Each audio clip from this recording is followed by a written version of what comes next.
Hi guys, calling back for another video, and this is a second part 2 or just video number 2, I would say part 2 of my videos about typewriters.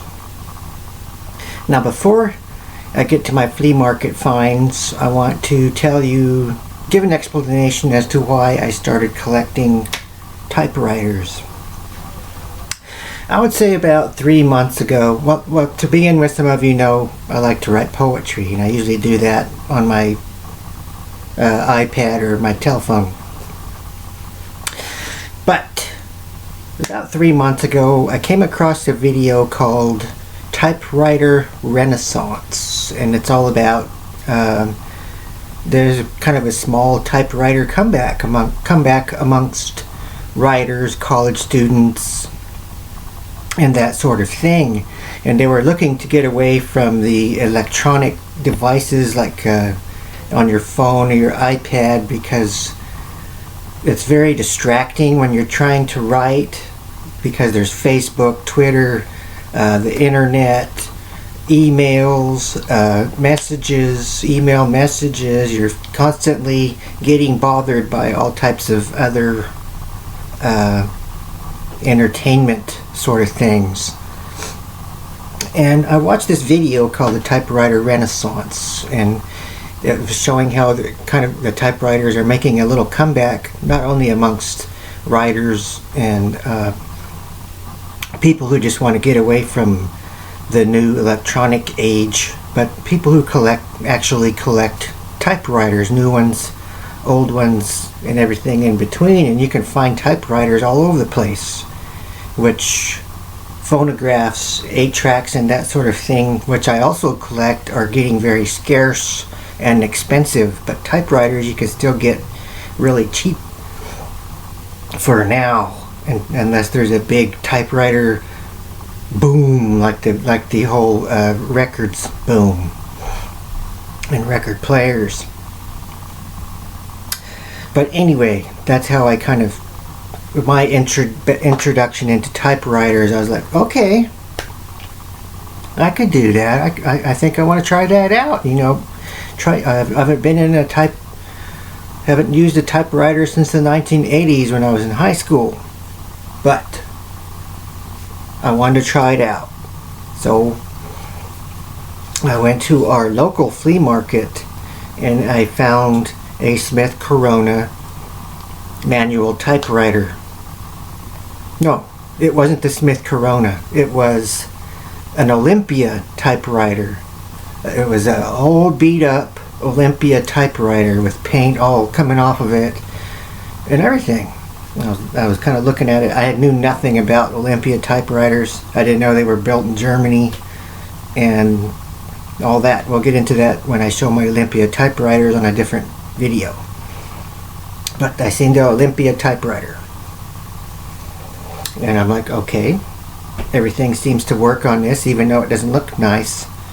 So I brought it home and started typing, and I started looking at all the various intricate details, and I started getting almost crazy over it, like collectors do, looking at all of it. It was made in the 1950s, and it's built like a tank, and the body style and everything even looks like a 1950s vehicle with chrome and stuff all over it.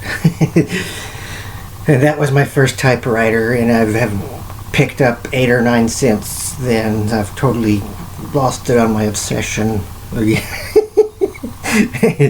I am using it. I've already written a few letters and poems, and as far as my like my records, when we send each other gifts on the Final Community, I figured I would type out a hand-typed letter, you know, thank you or here I am, and sign it. We'll get back into some letter writing. And some of you might not know what a typewriter is. This is a typewriter. This is a little Corona. Last patent date 1970, or 1917. So it's somewhere in that vicinity, 1917, give or take a couple of years. And we'll get into this little guy in another later video. This is Another fun little guy, but he needs some work.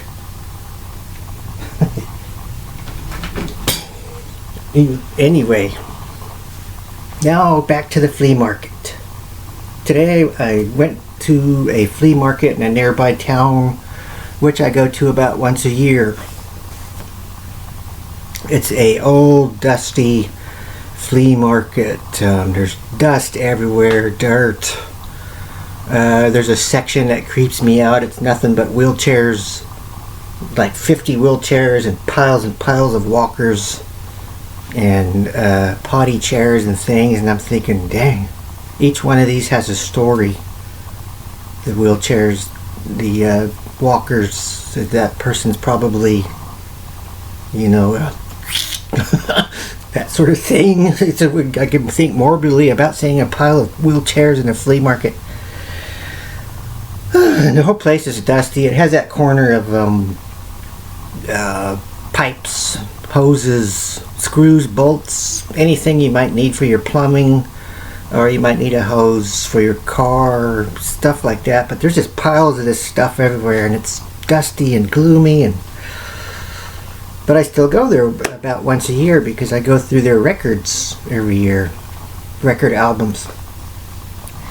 But I'll get to let's just go straight to the point. I came across by this glass case, and inside were two old typewriters. And I was kind of looking, and I was like, wow, I wasn't expecting to see them because they were in a glass case, and everything else around it's piled up full of dust and crap and mice turds and whatever. I probably need to wear a thing, so I don't catch something crazy. And but I seen these two typewriters, and that's what I'm going to share with you next. I'm going to turn this, go to my phone camera, and it's going to get all jiggly, and I'll show you that stuff. They're the two typewriters I found today at the flea market, and this is going to be my flea market finds typewriters video. Be right back. Hi guys. Okay, well I'm back for to show you what the typewriters I picked up at the flea market. Now, what could be in these boxes? What is it? Kind of like The Price is Right. Which box do you pick, and what do you want to find in them?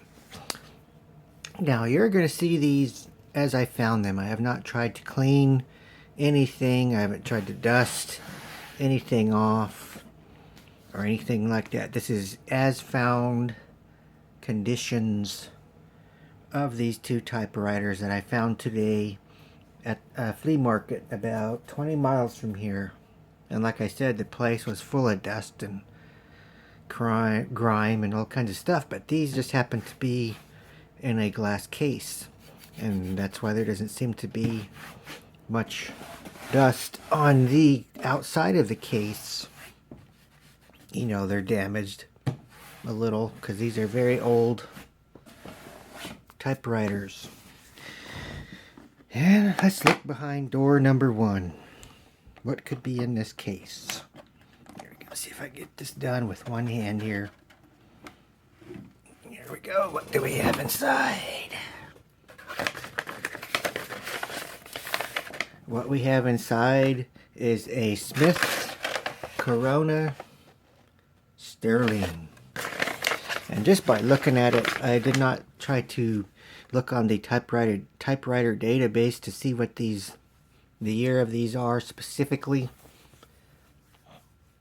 So I'm just guessing from what I've seen in videos that this is a 1938 Smith Corona Sterling, or somewhere in that vicinity. It has the glass keys,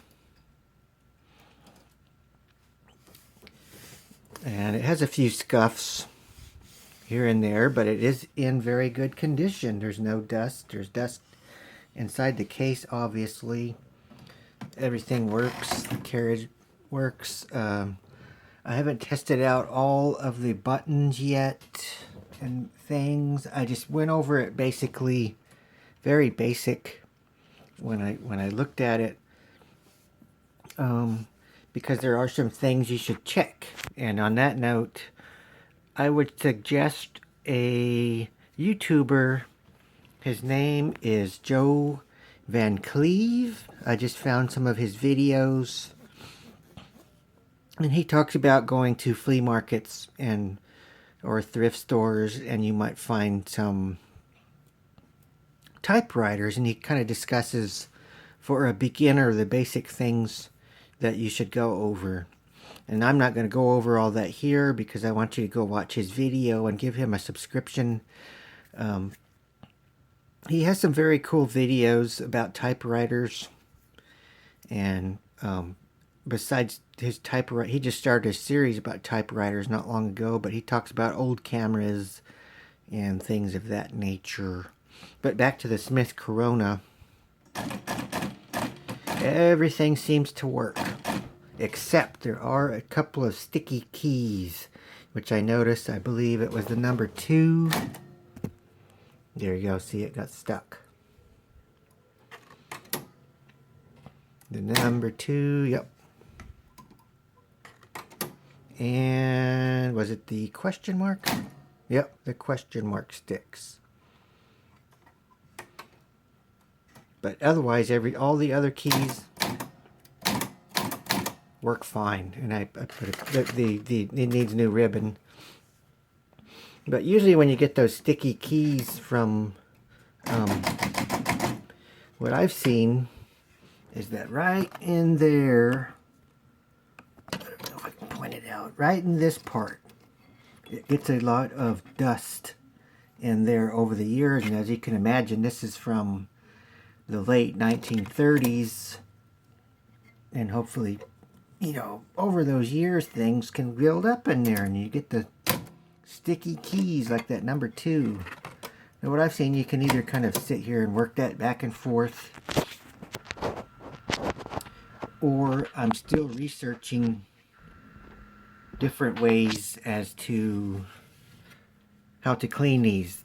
That's another thing I want to point out, is that I have not tried to clean any of these typewriters that I'm sharing with you, because I'm still learning. I'm a beginner, and just as a beginner, from what I've seen from videos, do not try to oil any of this part, or for that matter, any of your typewriter, until you know what you're doing, because oil, or like WD-40, can be your worst enemy. It attracts more dust. So the best thing to do is to leave this part alone.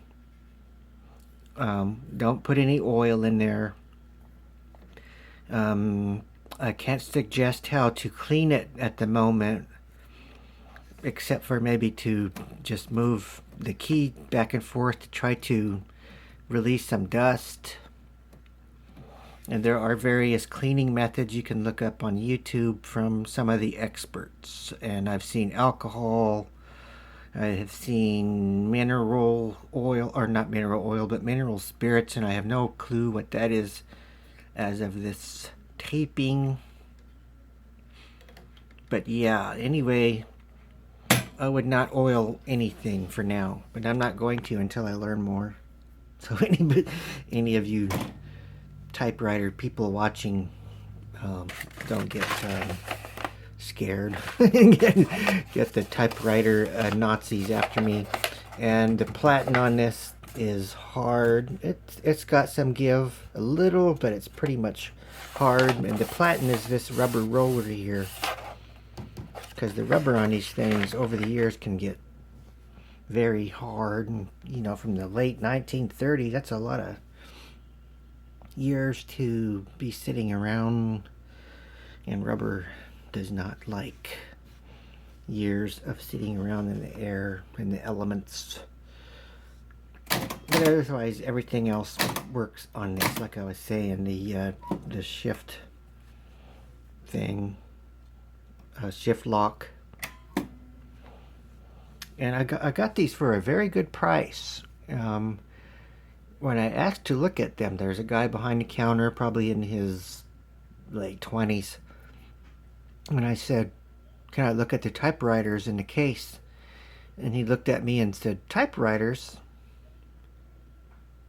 What's a typewriter? He didn't know what a typewriter was. I just thought, that amused me. But this is the Smith Corona Sterling. Everything seems to work on it, and I'm just going to leave it alone. That's the Smith Corona Sterling, and now let's move over to the left. We don't want to make this a huge long video. This one's missing the handle on the case, and this one's a little bit more difficult to get out of the case, so I already loosened it. This one is the paper still in it that was in it. Remington Portable number 5. And this has the square top. And I did not have, at this point I have not tried to find the serial number and look it up. There's another number 5 or several others with different body styles. This is the square top, which I believe might be earlier, let's say mid-30s. I'm not sure. If there's any experts watching, you can comment below. But there are some with a rounded body style like this. You know, these remind me of a lot of the cars back in those days. They're rounded, they're elegant, they're full of chrome chrome parts. Not as much as the Olympia. Say the Olympias have a lot more chrome on them, but I like the rounded. They're similar to their cars. They paid attention to what they were building back in those days. They did not just go fill everything up with plastic like everything is now. But anyway, this is the Remington Portable number 5. Everything also seems to work on this, and there's no sticky keys on this one. You know, I typed out a few things on this, if you can see that. Weirdos unite. Obviously, the ribbon still has some ink on it in this one. And I have not oiled or done anything to this one either, and I'm not planning on it anytime soon. No oil at all, actually. But there's going to be some dusting, and I will go in and, well, I might not even do anything to this one because everything works fine. Snappy. Everything works very snappy. You don't have to do much. The shift key lock works. There's some of these I do not know what they are yet. Like this one, what is? Oh, this might be the ribbon color, like on the other ones, or that. Oh, the ribbon colors here, red, black, or middle, probably tab, and black, not tab. What do they call it? I can't think of it. But anyway, I don't know what that is at the moment. Backspace works. Most of these have the same functions. I'm not sure what this is yet. I haven't studied up on it. This is your paper thing. You lift your paper. These will slide. You can slide your carriage back and forth, and there's one on each side. Obviously, the paper roller, your shift, everything works on this fabulously, and I got these for a really good price. This one types like a dream. Oh, there we go. Stick two of them together like that. Trying to look through a phone and type at the same time is a little difficult. Okay, let's see.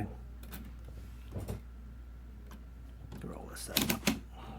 At the moment, I'm not trying to sell these. I'm a collector.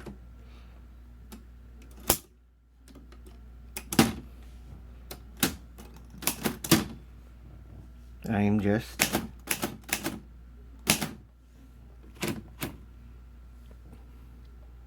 got one. Hey, try that again. Oh, one more time. That's the thing with these. If you make a mistake, there's no going back. Well, you can go back, but you gotta start all over or X out your mistakes and try them again later. It's Colin, and I hope you enjoyed looking at my old typewriters again. And these were my flea market finds today. Isn't that just, the body styles on some of these are just gorgeous.